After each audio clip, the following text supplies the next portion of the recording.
Pronto, eu vou fazer aqui uma apresentação breve do senhor, ela é muito mais que isso, e vou fazer duas indagações, Ok. para a gente começar a bater o centro. Vamos lá.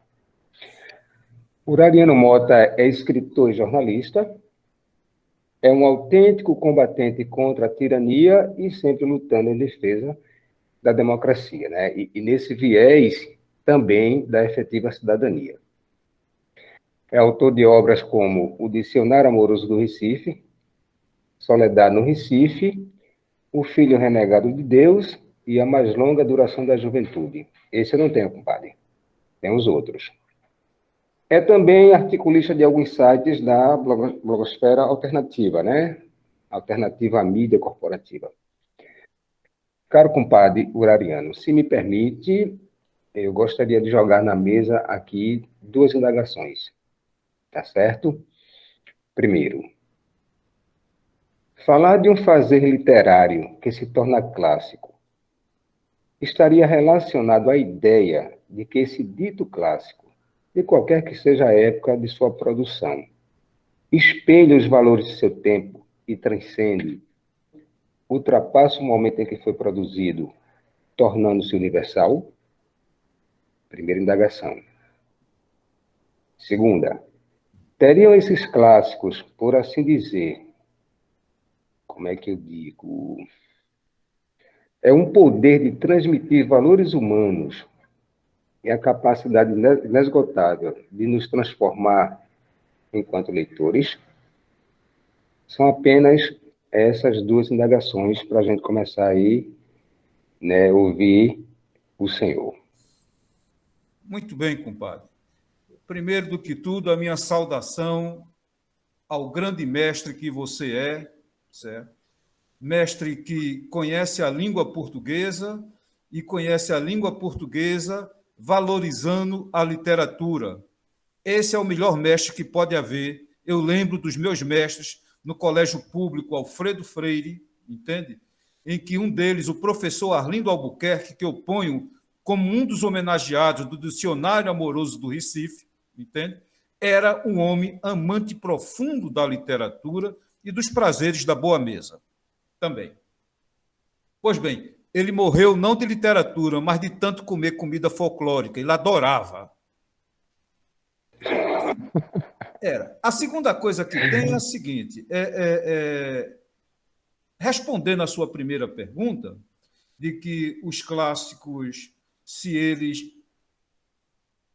não têm tempo, não são datados, eu respondo que sim, eles não têm tempo e não são datados. Mas dizer que sim, até parece que é só uma questão de opinião, né? Que outro dizia, não, o cara escreveu um negócio lá no tempo de antes de Cristo. Tu queres dizer que esse negócio está valendo hoje? Né? É a primeira coisa. Então, a gente tem que mostrar, se não vou conseguir mostrar por A mais B, como se fala, pegando uma linguagem primária da matemática, demonstrar por A mais B, eu posso dizer de maneira bem simples que é o seguinte: a primeira grande característica de um clássico é justamente, sabe, ele transcender, ir além do próprio tempo. O que é que isso significa? Para os evangélicos, por exemplo, eles compreendem essa afirmação quando a gente diz que é um clássico, por exemplo, muitos e muitos evangelhos do Velho Testamento e até mesmo do Novo Testamento, como no Sermão da Montanha. Entende? Então, você vê a Bíblia no Velho Testamento, você vê o Cântico dos Cânticos de Salomão, que é uma das primeiras grandes poesias eróticas da humanidade. Quem quiser, em dúvida, vá lá ver. O Cântico dos Cânticos de Salomão. Você vê aquela grande história da venda de José como escravo pelos irmãos. Os irmãos pegam José e vendem como escravo.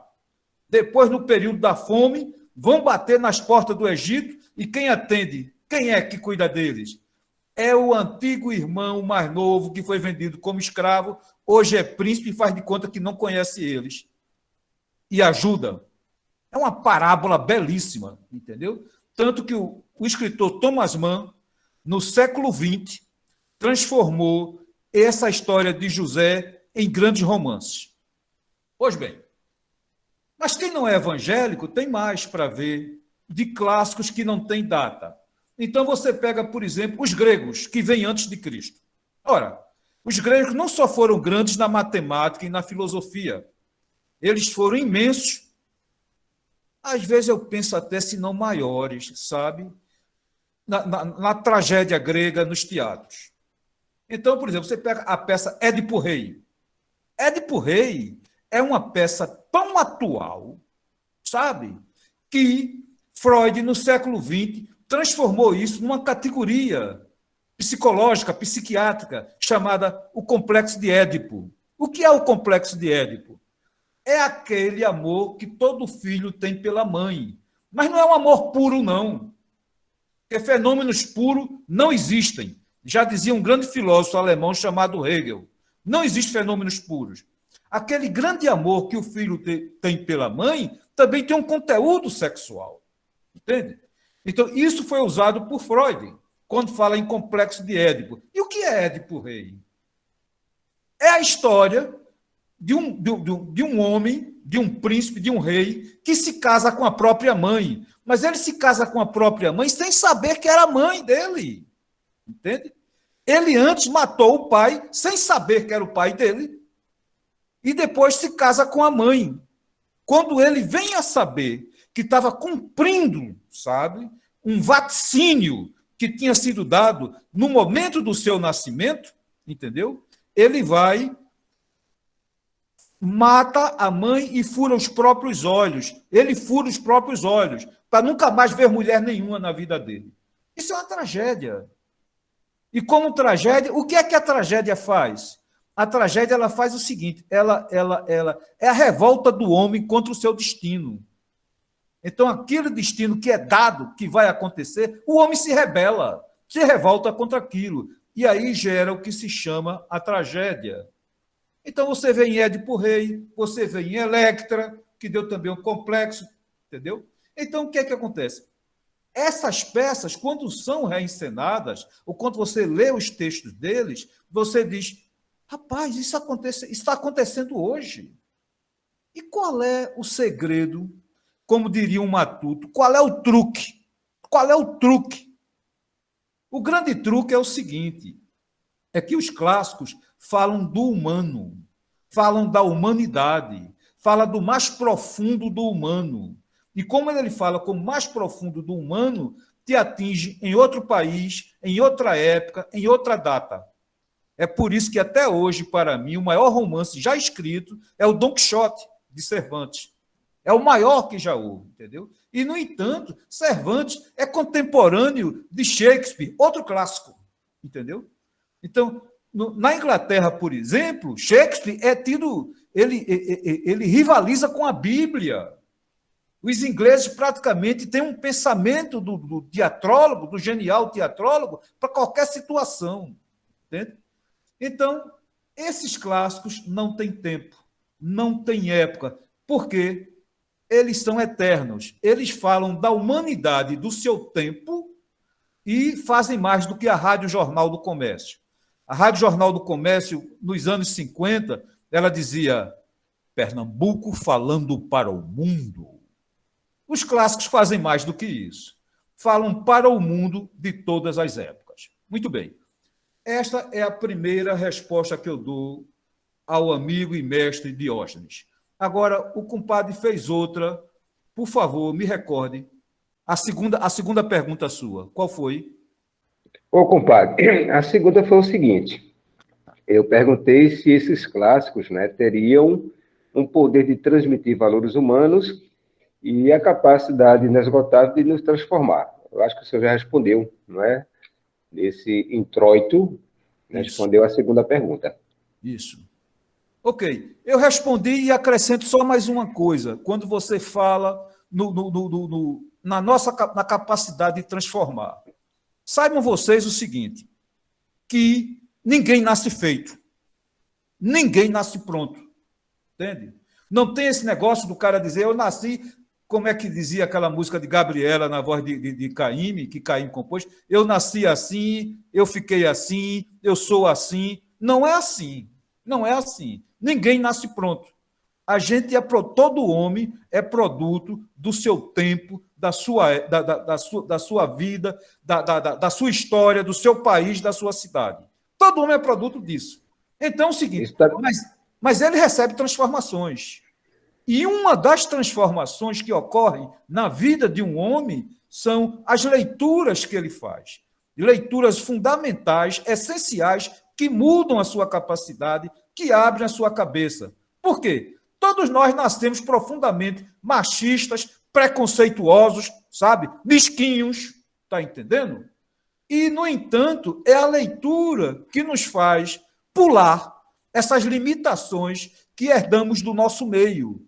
Porque, assim como o homem é produto do meio, talvez o mais importante seja o homem transforma o meio. E ele se transforma também pelo que lê. É isso. Isso me cheirou um pouquinho a Sartre, viu? Isso é verdade. É verdade. Eu continuo independente das perguntas ou... Fica à vontade, compadre, o espaço é seu. Ok.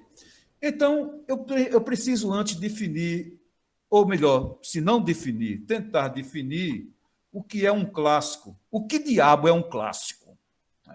Tem que definir isso. A primeira coisa é a seguinte. Tem um escritor, Ítalo Calvino, que escreveu Por que ler os clássicos? E por causa dessa live de hoje, compadre, eu não conhecia o livro e vi, procurei, cacei na internet, está lá o texto publicado na íntegra, em PDF, Por que ler os clássicos? Esse livro, Por que ler os clássicos, para quem não sabe, ele é somente, quem responde a isso é somente o primeiro ensaio. Depois foram agregados, juntados outros ensaios depois da morte de Ítalo Calvino, entendeu? Mesmo assim, o livro ganhou o nome de Por que ler os clássicos e é citado a 3x4 entre teses e mestrados, o diabo a 4, entende? Mas é só o primeiro ensaio que é Por que ler os clássicos. Nesse livro, ele coloca lá várias razões por que ler os clássicos. Uma delas, a que eu achei melhor, a que eu mais gosto, que é o seguinte, é de que o clássico, eu cito de memória, o clássico é como um retrato do universo, como se tivesse o universo contido naquela obra e como se fosse um talismã, sabe? Eu achei tão bonita essa definição, sabe? Eu gostei demais. Como um talismã, como uma pedra de feitiço, de mágica que te acompanha. Mas eu vou tentar dar outra definição do clássico. Clássico é o seguinte, em primeiro lugar, é a obra-prima, é uma das obras-primas da humanidade. Se você restringindo mais, o clássico é uma das obras-primas de uma literatura. Entende? E mais. Mas aí o que é que acontece?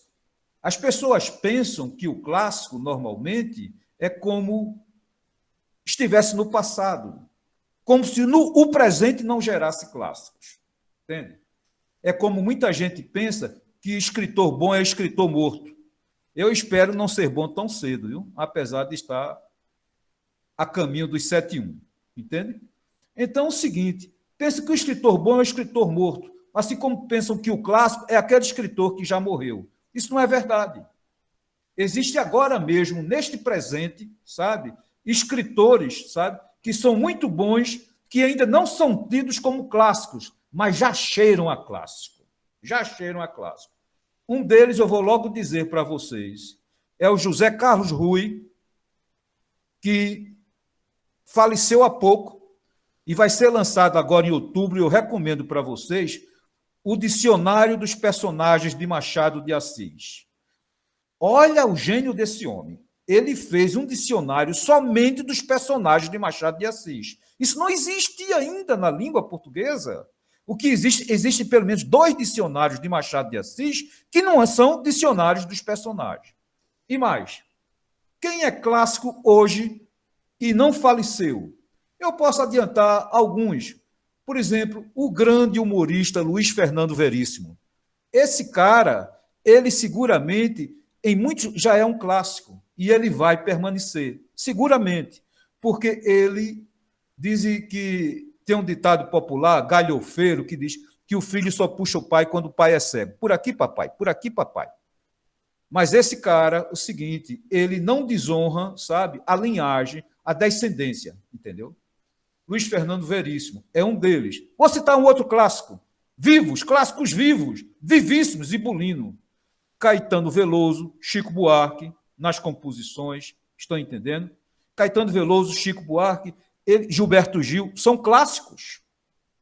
Abram os olhos e os ouvidos. Nós temos tido a honra de viver com clássicos. E esses são os clássicos na música popular. Na literatura eu só citei um, entendeu? Mas existem outros, seguramente. Pois bem. Então, o clássico, seguramente, é aquele cara que fez ou faz uma obra de permanente valor. Grande, uma grande obra que nos encanta, a gente fica encantado, sabe?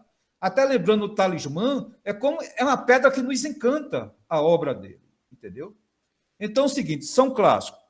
Mas tem o seguinte, por que é que devemos ler os clássicos? Essa é a questão. Essa é a questão que eu vou entrar, colocar logo de frente, porque senão depois pode ser tarde. Por que devemos ler os clássicos?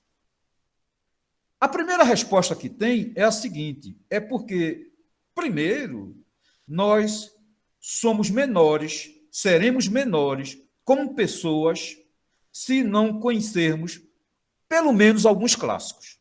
É impossível conhecer todos, entendeu? E eu lembro até hoje, compadre, a angústia que me dava quando eu era, logo na primeira juventude, eu entrava na Livro 7, que era a maior livraria do Brasil. Saiu no Guinness Book, lá na rua 7 de setembro, entendeu? E eu vi aquela quantidade imensa de livros. Me batia uma angústia profunda, sabe? Eu dizia, meu Deus, tanta coisa para ler que eu não conheço, tanta coisa para ler. O que é que eu faço? Tá merda, tanta coisa maravilhosa eu tenho que conhecer, eu tenho que ler, coisa e tal. Mas vem a maturidade e a gente percebe o seguinte, que você não pode ler tudo, é impossível. Você só tem uma vida. E além de só ter uma vida, você não tem o seu tempo 24 horas por dia somente para ler. Até porque existem outras obras que você conhece fora dos livros, entende? Aquilo que Paulo Freire dizia muito bem, você tem que ler o mundo, tem que ler a vida também, que passa diante de você. Entendeu? Então é o seguinte, você não pode ler todos, mas existem alguns que são fundamentais. Agora, se é fundamental para mim o Dom Quixote, se é fundamental para mim a lírica de Camões, as pessoas não sabem. Só veem Camões como aquele autor chato de Os Lusíadas. Mas a lírica de Camões, ele tem poemas, sonetos extraordinários, entendeu? Um deles sobre o amor, sabe? Que foi até musicado por aquele grupo de Marisa Monte, sabe? Eu esqueço o nome agora, são os Titãs, salvo engano, entendeu? Amor é chama que arde sem se ver. É lindo demais. É dor que dói sem doer, sabe? Estou citando apenas de memória. Então é o seguinte, se esses são clássicos para mim, vocês, cada um de nós, escolhe os seus próprios clássicos, entendeu? Porque um clássico, ninguém lê forçado, a pulso. Não. Você, entre os clássicos, você escolhe os seus, aqueles que falam mais perto do seu coração. E aí entra a questão do clássico. Clássico é um livro que fala direto para o seu coração, sabe? Aquilo que Goethe dizia muito bem, se queres atingir o coração das pessoas, fala do que vem do teu coração. Entende? Então, assim, os clássicos atingem o nosso coração de modo direto. Então, cada um escolhe o seu. Existe sempre um clássico dizendo, de braços abertos para você, dizendo, eu estou à tua espera, eu quero fazer parte da tua vida, olha para mim, vê e aprende, me compreende e me apreende. Primeira coisa. A segunda coisa que tem é que se os clássicos não valessem para o enriquecimento pessoal, entendeu? Se não servisse para se tornar um homem melhor, uma mulher melhor, uma pessoa melhor, entende? Não importa o seu gênero, entende? Você será uma pessoa melhor lendo os clássicos. Se não bastasse isso, ele tem funções, digamos assim, práticas, fundamentalmente práticas. Então, vamos falar diretamente para o estudante hoje, o estudante de nível médio que vai entrar na universidade ou já está na universidade. Entende? É o seguinte, é que quando você lê o clássico, você aprende a construir uma frase, aprende a disciplinar o seu pensamento, sabe? Você aprende como é que se escreve.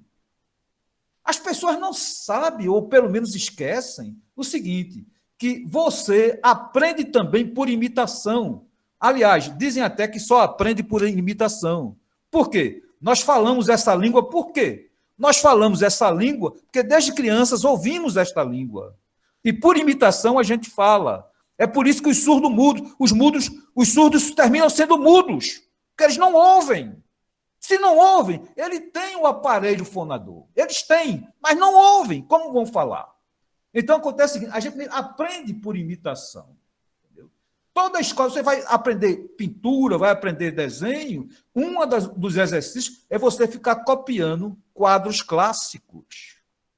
Então, na literatura, para você, estudante, não é que você vá copiar o clássico. Não. Você pode dizer o seguinte, que se você lê o clássico em voz alta, você aprende até por ouvido. Entende? Por quê? Porque tem aquela construção maravilhosa da frase que diz a você uma das melhores formas que tem de expressar o seu pensamento. Entende?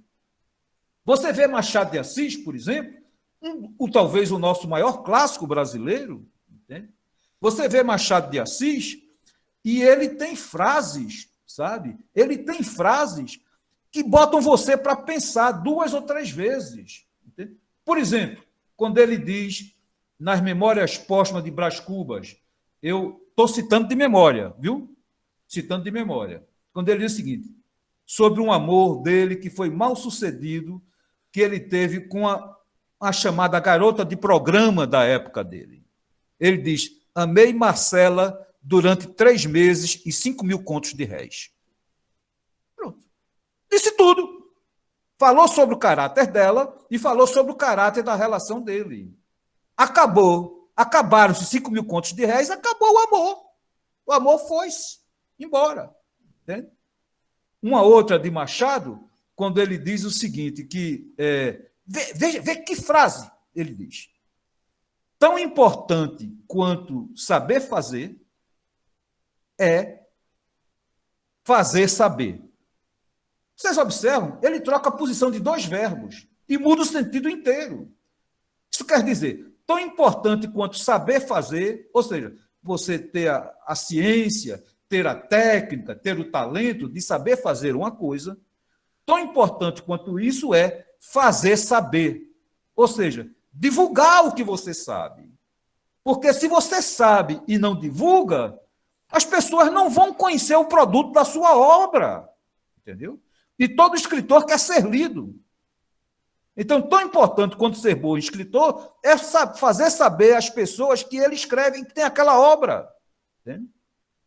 A outra dele, ele foi dialético, eu acho até que sem conhecer Hegel, quando ele diz mais ou menos o seguinte, tanto faz você não expressar um pensamento, quanto não ter nenhum pensamento. Olha só.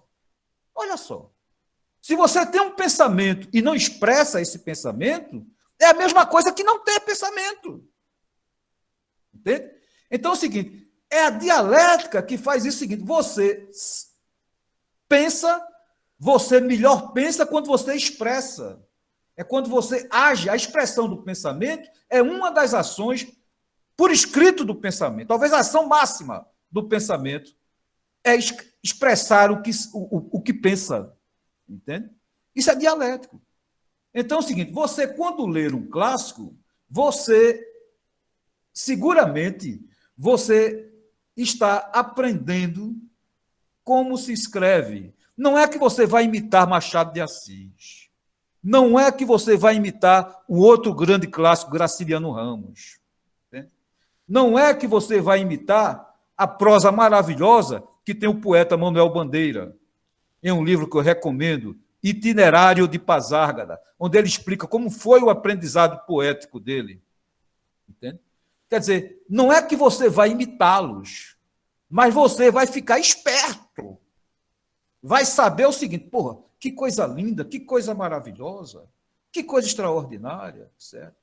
E aí eu cito um pensamento do grande clássico alemão e um dos maiores do humanismo do mundo, o Goethe, quando ele fala o seguinte, que você, quando expressa um pensamento, né, você está falando, como eu já falei, diretamente para o coração das pessoas, entende?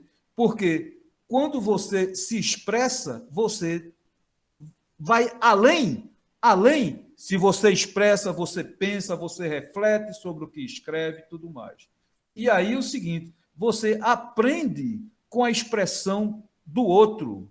Não é que você vá repetir, é impossível. Não é, seria uma louca pretensão alguém tentar imitar Machado de Assis, alguém tentar imitar Manuel Bandeira, imitar Graciliano Ramos. Não é isso, não. Sabe? É aquilo que Lukács, um grande filósofo húngaro, dizia: quando eu digo que você mire-se, os grandes gregos, em Aristóteles, por exemplo, eu não estou dizendo que você seja igual ou copie. Olhe o exemplo dele, veja o exemplo dele. Entende? Ou seja, a gente tem que ler até para aprender como se expressa o pensamento. Quando você lê, por exemplo, os sermões do Padre Vieira, olha, os sermões do Padre Vieira, eu já disse e repito, devia ser obra obrigatória para todos os advogados. Todos. Porque ali, nos sermões, ele mostra como é que se demonstra uma obras de tese que quer converter. Então, apesar de ateu, você fica maravilhado quando o sermão do Padre Vieira desenvolve para provar a existência de Deus. É belíssimo, sabe? São belíssimas construções que ele faz. Entende? Então, é isso. Você aprende com os mestres. O que é isso, finalmente?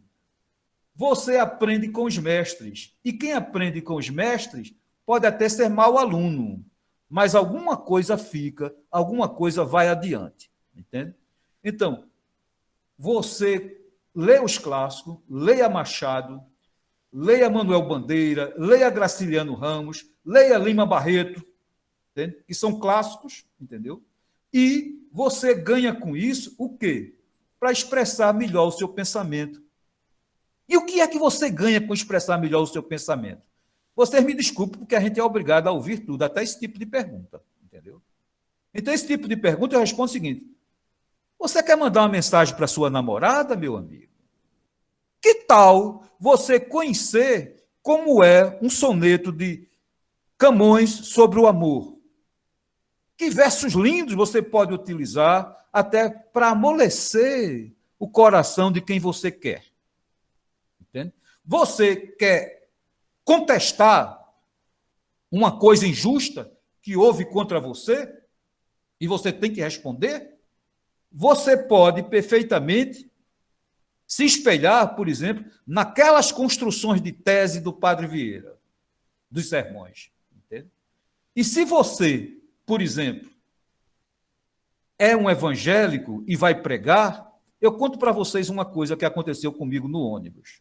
Eu vinha no ônibus e um jovem começou a pregar, desses jovens assim, desses evangélicos, que eles acham que todo mundo tem que ser convertido e começa a pregar para todo mundo, não importa se o cara quer ou não quer ouvir, entendeu? E ele começou a pregar o evangelho. Começou a pregar coisa e tal e citava a Bíblia. Aí eu notei, rapaz, que ele citava a Bíblia de maneira errada. Pior, além da citação, uma citação errada é você interpretar ao pé da letra. A Bíblia não pode ser interpretada ao pé da letra, porque senão você vai cometer as maiores bobagens. Entende? Pois bem, não era só ao pé da letra, não era isso, não. É que ele se expressava mal. Aí eu me aproximei dele, toquei no ombro dele e disse a ele: você lê que livros? Que livros você gosta de ler? Disse: eu leio a Bíblia. E você acha que isso é suficiente? Não, claro que é suficiente. É a palavra de Deus. Eu estou pregando a palavra de Deus. Eu disse: muito bem. Então eu aconselho ao amigo o seguinte: que se você quer espalhar melhor a palavra de Deus, procure ler outros livros além da Bíblia. Você sabe por quê? Outros livros, digo sim, outros livros. Porque você lendo outros livros, você vai alargar a sua compreensão e vai melhorar a sua fala. Você vai poder falar melhor. E se você falar melhor, o seu objetivo de converter pessoas será profundo, será fértil. Entende? Tem que ler mais do que a Bíblia, tem que ler outros livros que não são a Bíblia, para você saber pregar a Bíblia. Você fará melhor. E ele parou assim, e ficou... Então reflita, por favor, sobre isso. Tente ler outros livros, tente estudar mais, entendeu? Isso vai te ajudar muito. Seguramente você vai conquistar mais pessoas. E essa é a lição que fica. Até para pregar a Bíblia, você precisa conhecer os clássicos, outros clássicos, entende? Porque isso alarga o teu pensamento, alarga a tua expressão, a tua maneira de falar, a tua maneira de escrever. Essa é a coisa mais importante que eu gostaria de falar de imediato. Agora eu deixo com vocês aí e com o professor Diógenes para seguir com outras perguntas, se houver.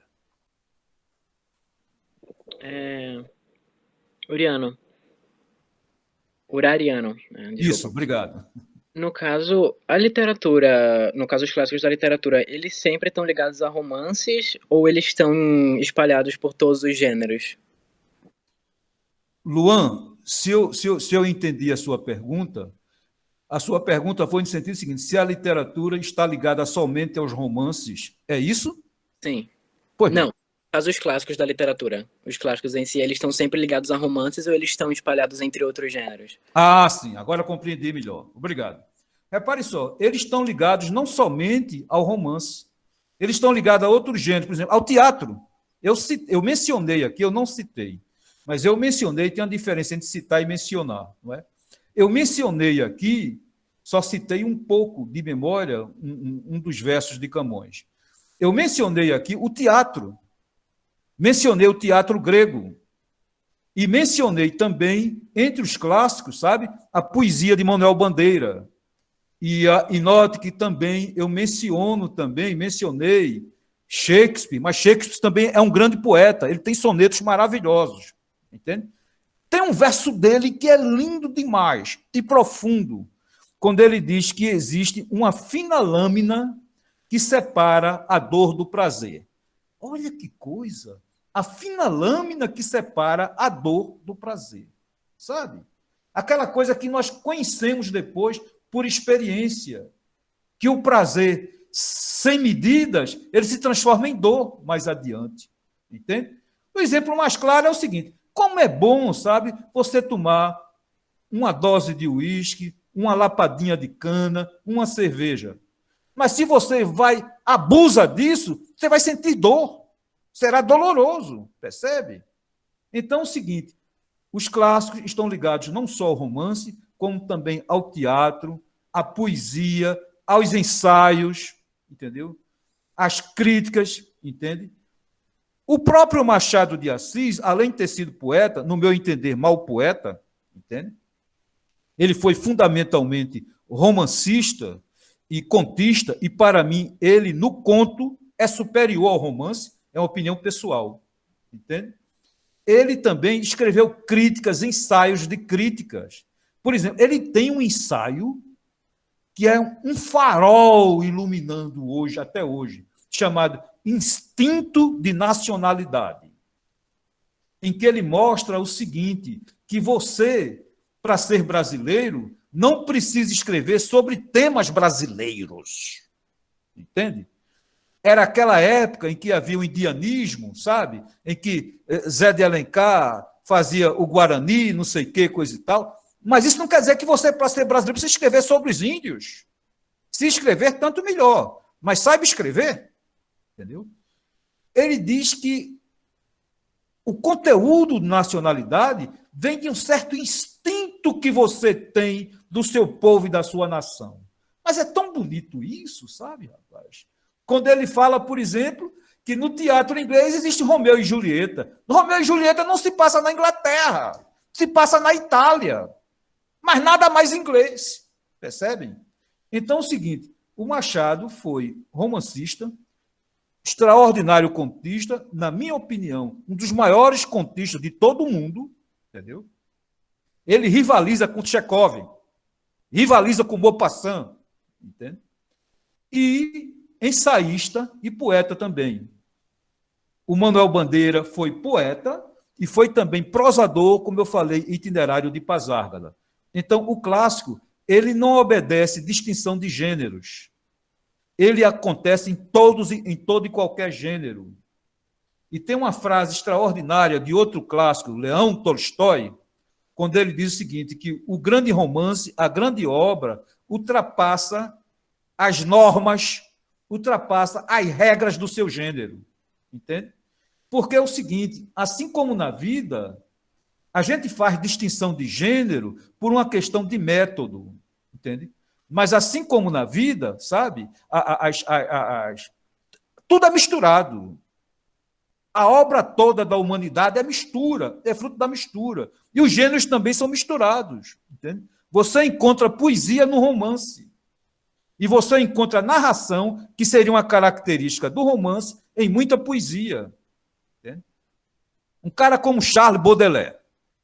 Baudelaire, além de grande poeta, ele era o quê? Um pensador. Era um pensador. Entende? Era um pensador. Baudelaire tem uma frase, tem um livro dele que é de cabeceira, Os Pequenos Poemas em Prosa. Entende? Então, tem uma frase de Baudelaire que ele diz o seguinte, que o vício,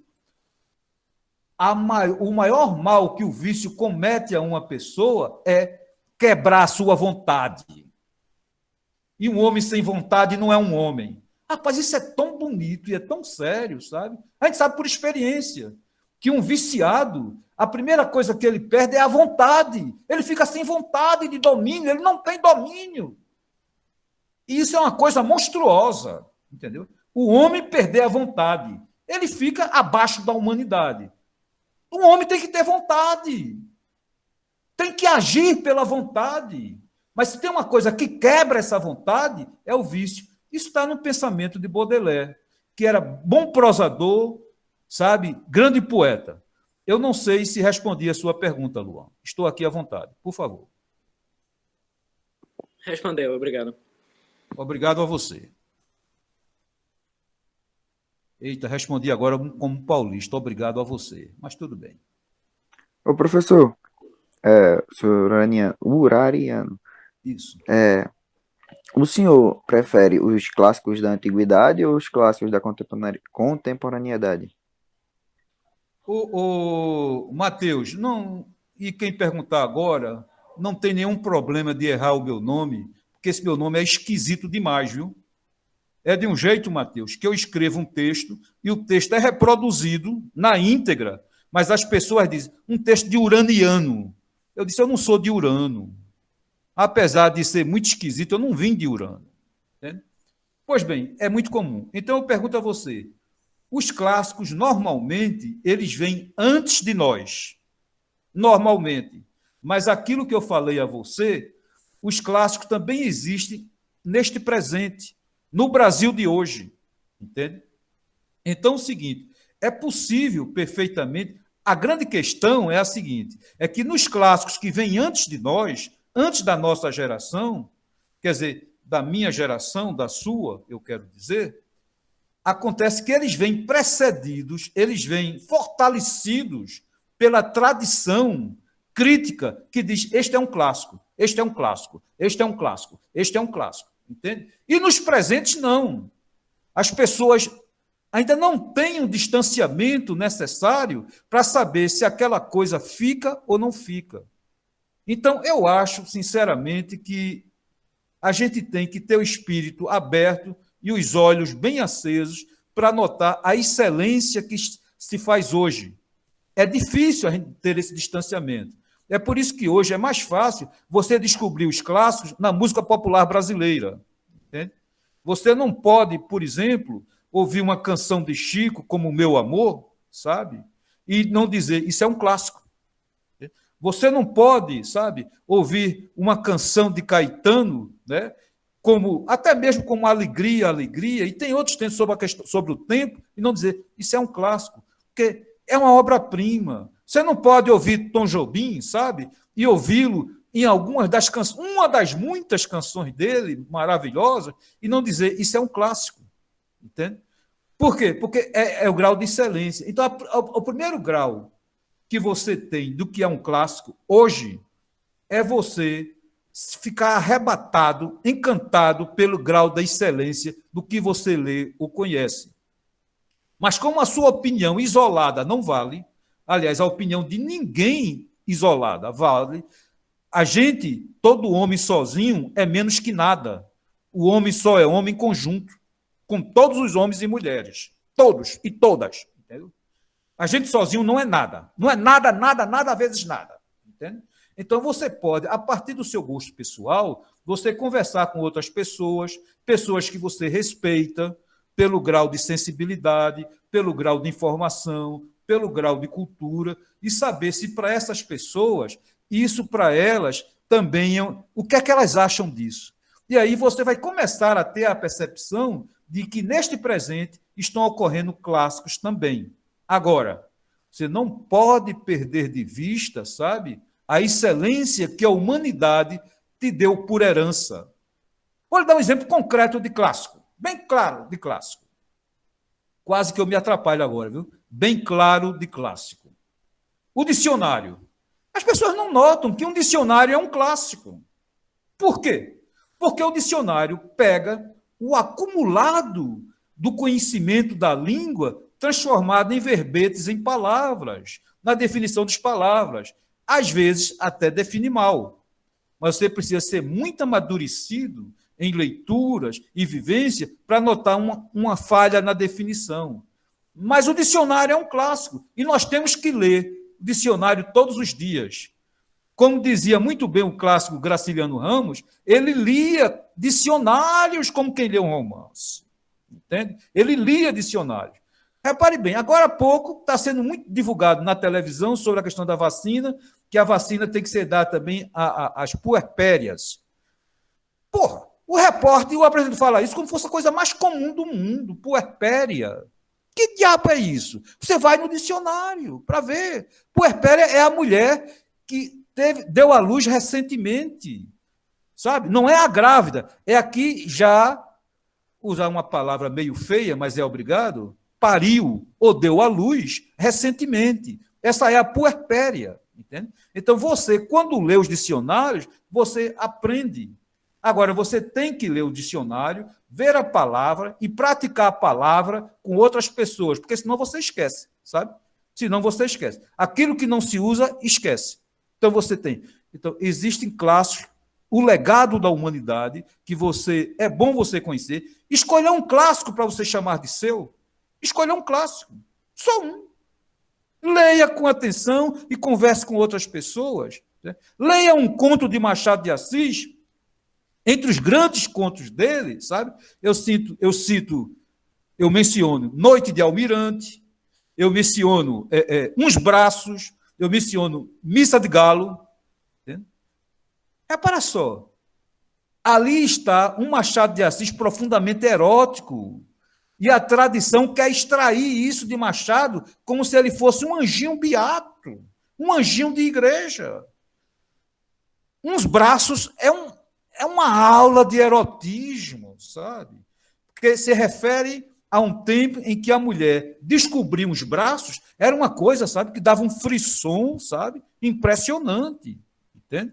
Para você ter ideia, Carlos Drummond de Andrade, num dos poemas dele, ele se refere à grande festa que era para os jovens da época dele, ver subir no bonde as jovens, as moças, porque mostrava um tantinho das pernas. Isso era uma coisa de deixar louco. Entende? Então é isso.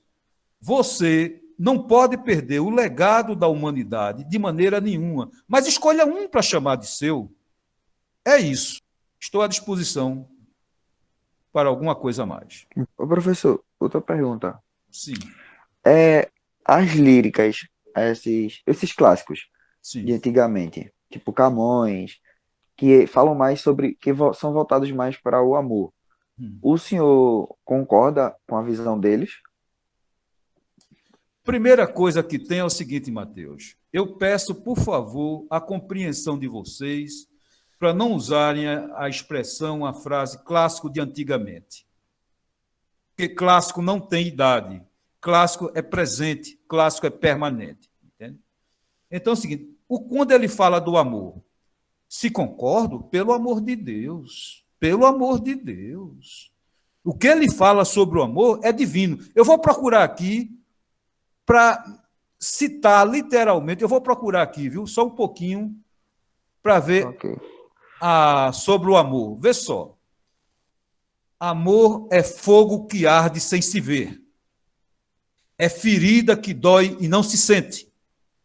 É um contentamento descontente. É dor que desatina sem doer. É um não querer mais que bem querer. É solitário andar por entre a gente. É nunca contentar-se de contente. É cuidar que se ganha em se perder. É querer estar preso por vontade. É servir a quem vence, o vencedor. É ter com quem nos mata lealdade. Mas como pode seu favor nos corações humanos, amizade, se tão contrário a si é o mesmo amor? Reparem só, rapaz. Percebem? Ele junta as coisas contrárias para falar sobre o que é o amor. E isso, sinceramente, isso é divino. Isso é divino. Repara só, um negócio desse, sabe, é para todas as épocas. Porque ele está relatando o que é o amor, sabe? O que é o amor? Fogo que arde sem se ver, sabe? Aquilo em que você ganha em se perder. Olha, você ganha em se perder. Você ganha em se doar. Essa é a grande coisa, entende? Aí disse, mas como é que pode o amor, se tão contrário a si mesmo é o amor? Repara só que coisa. Eu insisto em dizer dialética. É a mesma dialética que ocorre entre a morte e a vida. Entende? A vida, a morte se nutre da vida. Não pode existir vida se não existe morte. É horrível a gente saber disso. Entende? Não existe vida sem a morte. Entende? Se bem que o desenvolvimento da ciência, da medicina, é esticar, prolongar os limites. Mas onde há vida, há morte. Isso não tem para onde correr. Entende? A vida, a morte. Há no sentido do verbo haver. Onde existe vida, existe morte. Sempre. Ou, do contrário, não existe vida. A coisa sem movimento não morre, porque não tem movimento. É isso. Obrigado, professor. Obrigado a você.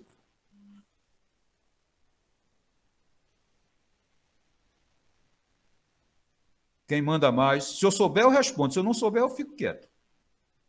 Sim, o senhor poderia me dizer qual foi esse texto que o senhor leu aqui para anotar, por favor? Ah, rapaz, é um soneto de Camões, que está na lírica dele. E o seguinte, na lírica, como ele não deu nome a esses sonetos, o nome do soneto é o primeiro verso. Amor é fogo que arde sem se ver. Obrigado, professor. Que foi musicado pela banda Legião Urbana. Isso, compadre, Legião Urbana, está aqui. Está aqui, na lírica de Camões. E mais, deixa eu falar uma coisa bonita, boa para vocês, que é a seguinte. Vocês hoje, têm muito mais chances, muito mais oportunidades de leitura do que eu tive na minha adolescência. Por quê? Porque isso que eu acabei de citar está na internet. Vocês podem pegar na internet o soneto inteiro. E na minha adolescência não havia internet. Entendeu? A gente via os clássicos na biblioteca de quem podia ter os livros em casa. Eu mesmo ia visitar a casa de um amigo e o irmão mais velho dele tinha as grandes obras da literatura. eu ficava, sabe? Eu ficava maluco, sabe? Louco para ler uma coisa daquelas. Mas o cara tinha, sabe, como um. Era uma vaca sagrada da Índia, sabe? Não lia, não dava, nem emprestava, entendeu? Estava ali para ser exposto, entendeu? E eu não podia ler aquilo, porque o livro era muito caro. Era caro demais.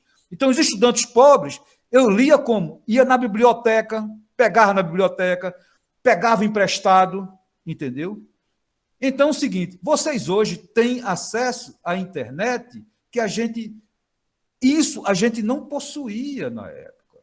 Agora, o que a gente possuía na época, e eu recomendo muito a vocês, que é o seguinte, vocês quando pegarem uma grande obra para ler, um clássico, coisa e tal, entrem em grupos para discutirem aquilo. É tão bom, é tão bacana, sabe? Eu fiz uma experiência uma vez, quando eu fui estudar para um concurso, e eu era obrigado a ler aquelas apostilhas amargosas. Eu tinha que ler e saber. Eu me reunia com amigos, fim de semana, que iam fazer o mesmo concurso, e a gente ficava tomando cerveja, discutindo. Acredita você? Tomando cerveja, discutindo contabilidade, sabe? Para saber o que era aquilo, o que não era, não sei o quê. Você chegou nessa parte, coisa e tal. Isso ajuda. Ou seja, você se cercar de pessoas que gostam de ler, que gostam de estudar, é um ganho imenso, entende? Então, hoje vocês têm acesso à internet, sabe? Uma coisa que os estudantes na minha época não possuíam. Vocês hoje têm mais possibilidades do que nós antes tínhamos. Agora, tem que ter, pelo menos, tem que sair um pouco sabe? Não é sair, é dar um time, dar um tempo aí, fora do Zap, dá um time fora do Zap, fora do Twitter, sabe? Eu sei que para vocês isso é uma coisa quase que impossível, mas é bom sair para vocês darem um tempo e refletirem sobre o que leem, sabe? E com isso vocês vão ganhar muito. É isso. Obrigado pela dica, professor. Não entendi, Compadre, Matheus. Obrigado pela dica que o senhor deu. Ah, sim, obrigado também. Compadre, eu sempre digo, né, que, como você disse aí, o acesso hoje ele é, né, gratuito e de uma dimensão que não se discute. Isso. Eu também não tinha livro em casa, eu fui freguês da Biblioteca 13 de Maio, até cartãozinho eu tinha. Isso. Né? E às vezes chegava lá para pegar um livro, não tinha mais, estava emprestado e tal, tem que esperar voltar, 7 dias, aquela coisa toda. É. Mas é isso. Pessoal, alguém mais? Senhorita Ellen. Madeira, não estou vendo. Tá tudo certo, mestre. Ah, sim. Gabi, Raíssa, Laisa, Isabelle de Miranda. Seu Tássio. Não. Tá, sim. Pedro. Mestre, eu tenho sim uma pergunta, eu tenho. Vamos lá, Gabi. Tudo certo. O senhor, professor Urariano, tem uns clássicos que eles meio que ganham umas novas versões, continuam com a mesma história, só que com versões diferentes, em filmes, músicas, até mesmo em literatura, na área da literatura mesmo. Aí o senhor prefere a versão original ou o senhor acha bom essas novas versões desses clássicos? Olha, Gabriela, a gente tem que definir exatamente o que são essas novas versões. A primeira delas é a seguinte, é que todo clássico é melhor do que o filme. E eu estou dizendo isso apoiado na opinião de um jogador do Palmeiras que está, como vocês dizem, bombando no Instagram, sabe? Porque ele está fazendo crítica de livros no Instagram. E uma frase que ele disse recentemente foi: todo livro é melhor do que o filme. Eu não digo todo livro, mas seguramente todo clássico é melhor do que o filme. A outra coisa que tem é a seguinte: a sua questão fica mais precisa quando a gente se refere aos clássicos recontados. Ou seja, os caras pegam o clássico, eu acho isso, sabe, um desastre. Você pegar, por exemplo, Dom Quixote, de um feiticeiro, de um bruxo, como Cervantes, e recontá-lo para estudantes, para dar uma versão mais light. Isso é horrível, por 2 motivos. Primeiro, porque você não acredita na inteligência do jovem. achar que ele tem que ser, sabe, liquidificado direitinho, amenizado, cortar a aspereza para ele. Isso é horrível. E segundo é o seguinte, você deixa de dar ao jovem a água cristalina, que é a expressão original do escritor. Porque a questão não é reduzir um romance ao seu enredo, entende? Quem reduz um romance ao seu enredo é telenovela. O romance é o seu enredo, mas a maneira e a forma de dizer. Essa forma de dizer é tudo, às vezes. É tudo. Eu teria que procurar, em outra oportunidade, eu cito para vocês, um trecho de Cervantes, no Dom Quixote, entende? Em que ele está com Sancho Panza, e Sancho Panza ele comeu umas comidas gordurosas, coisa e tal, e começa a peidar. Sancho Panza, Cervantes coloca isso, começa a peidar, e como estão no escuro da noite, aí Sancho Panza diz que isso são as bruxas que estão ali, não sei o que, coisa e tal. E o pum cada vez mais alto. Aí o Dom Quixote perde a paciência. Ô, Sancho, ou as bruxas te abandonam, ou eu te furo agora mesmo, desgraçado. Isso é maravilhoso, sabe? Isso é maravilhoso. A maneira como Cervantes conta isso, como Cervantes conta, um dia que Dom Quixote entra na jaula do leão, para mostrar que tem coragem, que com ele não tem leão na jaula, não. Olha, você explode em gargalhada, porque Sancho Panza, ao ver aquilo, dá um carreirão e sobe na árvore, fica lá olhando de longe. Meu Deus do céu, e agora? Ele vai ser comido vivinho, sabe? E Cervantes conta que o leão tinha acabado de comer, estava de barriga cheia, bocejante, nem olhou para aquele pobre esquálido que estava ali. Cervantes acha pouco e bota Dom Quixote querendo despertar o leão com a lança. Aí Sancho Panza grita, meu senhor, não faça isso, não! Pois é, quer dizer, a questão não é só o enredo, é a graça do contar, é a graça do dizer. Então, quando você pega um clássico e reconta ele, você está cortando a possibilidade da maravilha para todos. É isso. Fico à disposição do professor Diógenes e de vocês para mais alguma coisa. Bom, eu acho que é o bastante, tá certo?